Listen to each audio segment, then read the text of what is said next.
Hi, my name is Cody, and my story is Escape the Wild. Hi, my name is Cody. I live in Arwa, New Guinea.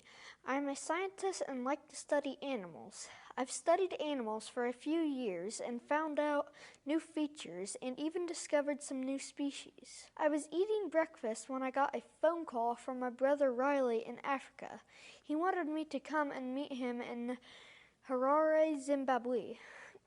He thinks he has discovered a new snake, but he doesn't know for sure, so he called me because he thought I would know. So I scheduled a private flight to Kumu, Australia to pick up some specialists. The next morning, I got up at 4 a.m. and went to the Arwa airport and got on the plane. They said that Arwa didn't have much fuel because their tanker hadn't come in yet. But we had enough fuel to get to Port Moresby, New Guinea, and fuel up there. Then we would have enough fuel to get to Kumu, Australia, and pick up the specialists. Then it was off to Harare.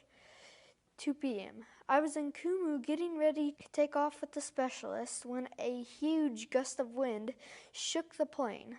They said it was from a storm in the northwest, which I did not believe because when I say northwest, I mean way in the northwest, like the north end of Madagascar. They said the storm was so strong that it could blow huge gusts of wind across the ocean, and it would still be up to 80 miles per hour. Unfortunately, my flight was delayed because the gust was so hard. When it hit the plane, it about tipped us over. So when the plane hit the ground, it messed up the landing gear. But the good thing was my flight wasn't canceled because the storm was in the way.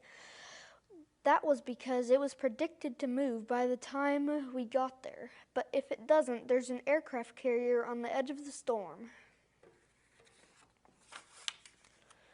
7 p.m. We were about halfway across the ocean and we could see the storm.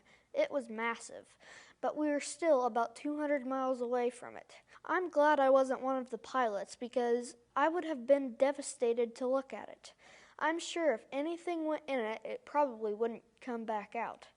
I hoped it would move by the time we got there, but I was pretty sure it would because it looked like it was moving south and not just spinning.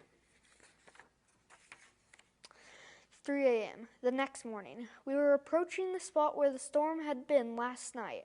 In the water, there was all sorts of debris, so we were safe, although the storm was right beside us. But what we didn't know was that the storm had a tail. 9 a.m. We were just getting over Madagascar when we realized the storm had a tail.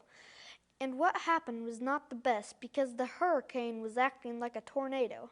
It was flinging stuff everywhere, and unfortunately, it threw a tree branch right into one of the engines, and the plane was out of control. When I say out of control, I don't mean the plane was just flying everywhere. It was just flying straight. And for the record, I would have went with flying everywhere because we were flying straight for the storm. 10 a.m. We were about halfway to the storm, and everybody was freaking out but me. I was just waiting for a tree or something like that to hit the plane so I could get out of there without the specialist tearing me to pieces. 11 a.m. We were finally at the edge of the storm and the specialists were still going crazy. The plane was starting to go crazy too. Then a huge tree flew up and took off our left wing, which made the plane spin, and it was at its top speed, so we shot like a bullet toward the storm. We went straight in and straight out. We were going so fast that the storm didn't even have time to spin us.